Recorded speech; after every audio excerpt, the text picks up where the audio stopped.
So part 2 में आते हैं अपने चैप्टर 3 में प्रैक्टिकल क्वेश्चंस। सो पहला क्वेश्चन यहाँ पे कह रहा है, जो Pearson metal and motor works है पीएमडब्ल्यू, वो मैन्युफैक्चरिंग में डील करता है of the copper wire and electronic motor. ठीक है, पीएमडब्ल्यू सोच रहा है to shift from traditional system to JIT system. वो जेआईटी इम्प्लीमेंट करना चाह रहा है अपने ट्रेडिशनल सिस्टम को छोड़ के। CEO among the other top bosses of BMW are hopeful that the implementation of JIT will not only improve the value chain for end consumer but also improve the overall manufacturing cycle efficiency. ठीक है, JIT pre-implementation team was formed to evaluate the probabilities which collects following actual and estimated data about the processes. कहती है कि एक JIT pre evaluation team form हुआ जिन्होंने ये data collect किया जो टेबल में है। वो डेटा कहता है कि इंस्पेक्शन में 40, ये ऑल डेटा इन मिनट्स, यानी इंस्पेक्शन में ट्रेडिशनल सिस्टम में इंस्पेक्शन में 40 मिनट लगते हैं, स्टोरेज में 80, मूविंग में 20 और प्रोसेसिंग में 60। वहीं इंस्पेक्शन में JIT सिस्टम में 30 मिनट लगते हैं और स्टोरेज में 20, मूविंग में 10 एंड प्रोसेसिंग में 40। Further, PMW decided to practice single piece flow under JIT. PMW received an order which is due to manufacture and deliver of 10 such motors. PMW को 10 motor बनाने का order मिलता है। Total available production time to produce what customer demand is 480 minute. इस 10 motor को बनाने के लिए 480 मिनट लगते हैं, out of which normal practice that 30 minutes will be spent in shutdown and cleaning. इस 480 मिनट में ये नॉर्मल है।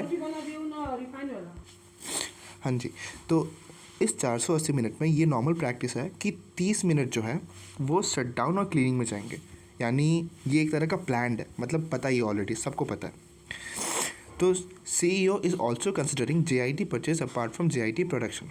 चलो ठीक है, हमें JIT सिस्टम हमें JIT एक्सप्लेन करने के लिए कह रहा है, ज़रूरत नहीं है, हम हमारे पर्पज़ के लिए हमें टक्ट टाइम निकालना है और उसके बाद हमें एडवाइस करना है कि JIT में शिफ्ट करना चाहिए कि नहीं करना चाहिए। तो सबसे पहले टक्ट टाइम। ये टक्ट टाइम क्या होता है? मतलब आसान भाषा में टक्ट टाइम होता है कि हमारे पास एक्चुअल टाइम कितना अवेलेबल था और एक यूनिट को बनाने में कितना समय लगा। सिंपल एक्चुअल टाइम के कंपैरिजन में हम पहले एक्चुअल टाइम निकालेंगे और फिर देखेंगे कि एक यूनिट बनाने में कितना समय लगा। ये होता है टक्ट टाइम। उसके बाद हम बताएंगे कि JIT सिस्टम इम्प्लीमेंट करना चाहिए कि नहीं करना चाहिए। तो सबसे पहले हम वो एक्चुअल टाइम निकालते हैं। कह रहा है 480 मिनट हमारे पास है, अवेलेबल टाइम हमारे पास कितना है? 480 मिनट। लेकिन हमें पता है प्लान्ड शटडाउन और क्लीनिंग टाइम कितना है? -30 मिनट्स, यानी ये प्लान्ड है, हमें पहले से पता था। तो हमें पहले से पता था कि 450 मिनट ही लगने वाले हैं। सो अवेलेबल टाइम इज़ 450 मिनट। ठीक है, अगर ये 30 मिनट अनप्लान्ड होता तो हम इसको यहाँ से माइनस नहीं करते, क्योंकि ये प्लान्ड है, हमें पहले से पता है, तो हम माइनस कर रहे हैं एक्चुअल टाइम निकालने के लिए। ऑर्डर कितने का है? ऑर्डर है 10 मोटर का। तो हमें बस इतना निकालना है कि एक मोटर निकालने के लिए कितना टाइम लगता है। सिंपल है, कैलकुलेट करने की भी ज़रूरत नहीं, 45 मिनट्स।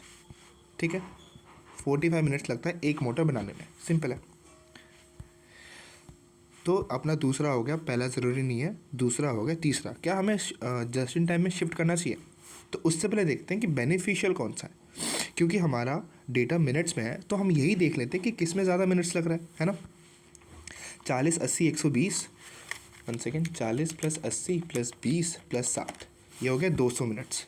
ट्रेडिशनल आवर्स में 200 मिनट लग रहे हैं, लेकिन जस्ट इन टाइम में 30 + 20 + 10 + 40, बस 100 घंटे लग रहे हैं। तो एक तो मुझे यहाँ इम्प्रूवमेंट दिख रही है जस्ट इन टाइम की वजह से कि 100 घंटे का 100 मिनट्स का फ़ायदा हो रहा है यहाँ पे। ठीक है, जस्ट इन टाइम में। अब हमें ये भी देखना है, यहाँ पे देखो 4 ऑप्शंस हैं, 4 कैटेगरी है: inspection, storage, moving and processing.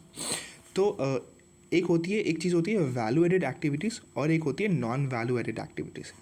आप चैप्टर 7 में जाओगे, 1 सेकेंड, चैप्टर 7 में जाओगे, चैप्टर 3 में इसके लिए कुछ नहीं है, लेकिन चैप्टर 7 में जाओगे तो आप देखोगे यहाँ पे value added activities and non value added activities, ठीक है। तो यहाँ पे साफ लिखा हुआ है कि जो नॉन वैल्यू एडेड एक्टिविटीज़ होते हैं वो स्टोरिंग होती है, वो इंस्पेक्टिंग होती है, वो मूविंग होती है, वो स्केड्यूलिंग होती है एंड वेटिंग होती है। ये 5 चीज़ें नॉन वैल्यू एडेड एक्टिविटीज़ होती हैं। इसके अलावा जो चीज़ें होती हैं वो वैल्यू एडेड एक्टिविटीज़ होती हैं।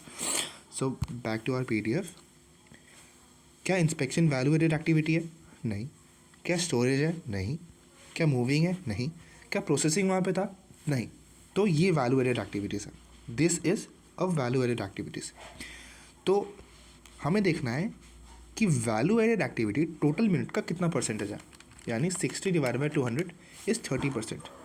सो दिस इज़ 30%। यानी एक तो हम ट्रेडिशनल सिस्टम में 200 मिनट्स लगा रहे हैं, साथ ही वैल्यू एडेड एक्टिविटीज़ उसका बस 30% पार्ट है।